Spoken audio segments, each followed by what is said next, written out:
Представьте, как себя чувствовал Картер, зная, что американцы копают в 2 метрах от гробницы, которую ему давно уже показали, и в которую он снес все артефакты, которые хотел легализовать.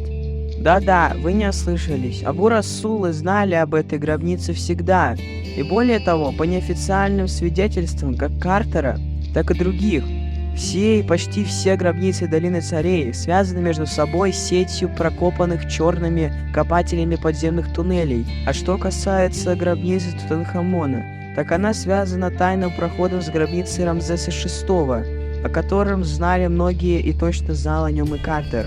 Давайте пройдемся по гробнице Рамзеса VI, зная о том, что она была известна еще в античные времена. Находится прямо над гробницей Тутанхамона. И что там прятались от римлян копты-христиане, прорыв кучу всяческих ходов. Вот, дорогие друзья, где-то здесь и находится замазанный белой штукатуркой тайный ход гробницы Тутанхамона, через который, возможно, ходил и Картер.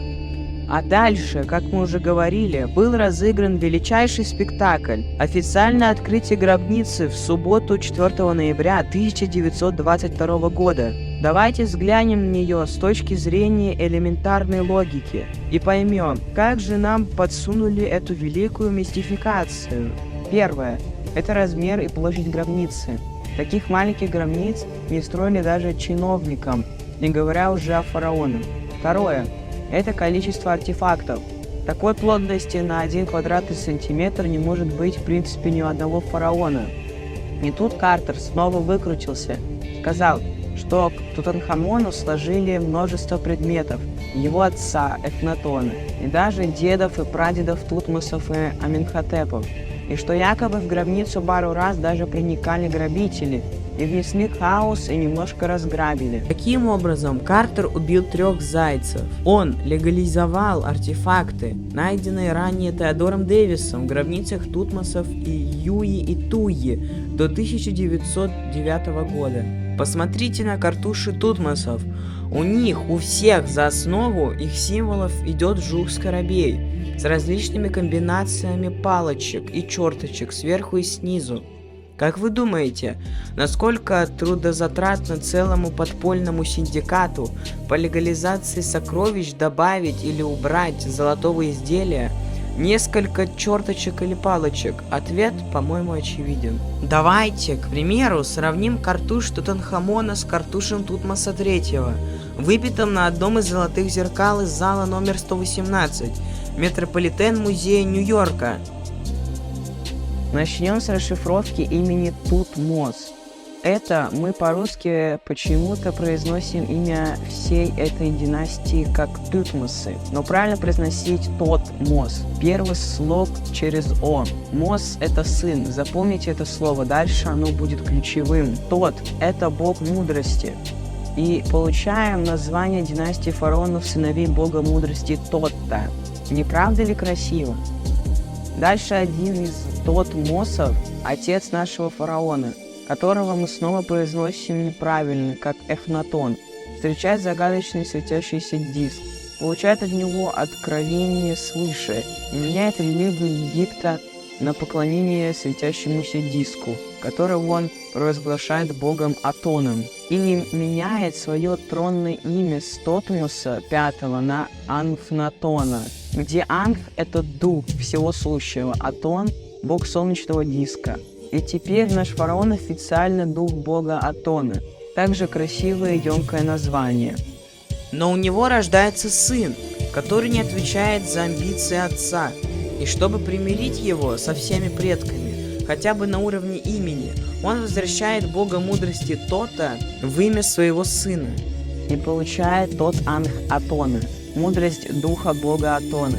Настоящее имя нашего главного третьего героя, 19-летнего мальчика-фараона, ставшего участником столь захватывающих событий, но уже после своей смерти. Теперь, дорогие друзья, до меня дошел посыл из песни группы Наутилус про Тутанхамона, который был очень умен, несмотря на свой юный возраст, потому что пошел еще дальше, когда при церемонии коронации на престол, чтобы примириться с верующими в исторических египетских богов, которые все еще составляли подавляющее большинство его подданных, убирает солнечный диск Атон из своего имени и заменяет его историческим богом солнцем Амоном Ра. Так при восшествии на престол, примирившись со всеми своими подданными и завершив фактически гражданскую войну, наш мальчик входит в историю под финальным именем Тот Анх Амон, мудрость духа бога Амона.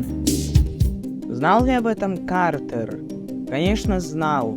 И именно в этом состояла гениальность его подделки, когда он все артефакты и золото из гробниц Тотмосов, найденные при Девисе и припрятанные Абу-Расулами, перемешивает в одной гробнице, смешивая вещи и эпохи между собой. Посмотрите, это не гробница, это склад с разобранными, перемешанными и запиханными как попало вещами. Тут не нужно быть Эркюлем Пуаро, чтобы не обратить внимание хотя бы на царскую колесницу. Смотрите, какая красота, золото, дерево, украшения. Это такое же произведение искусства. Но в гробнице все они лежат в распиленном и разобранном состоянии.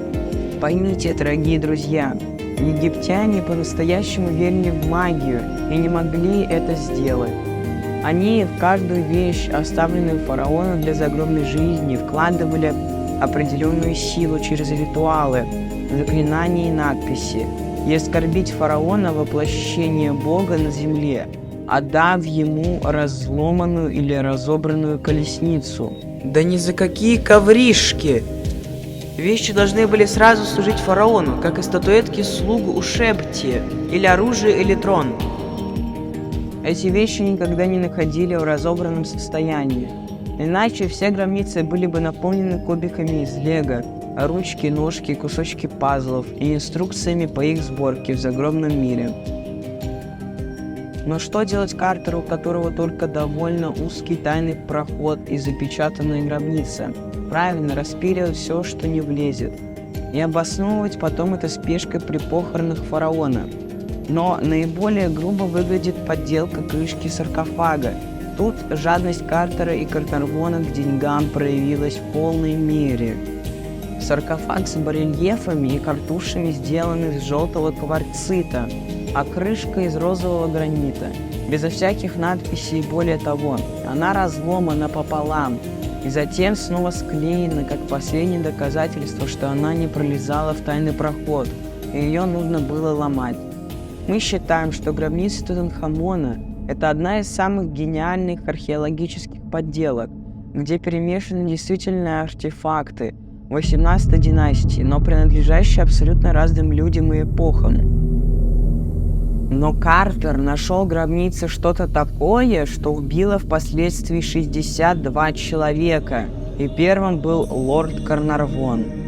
Смерть на крыльях ночи придет за всеми, кто потревожит покой фараона.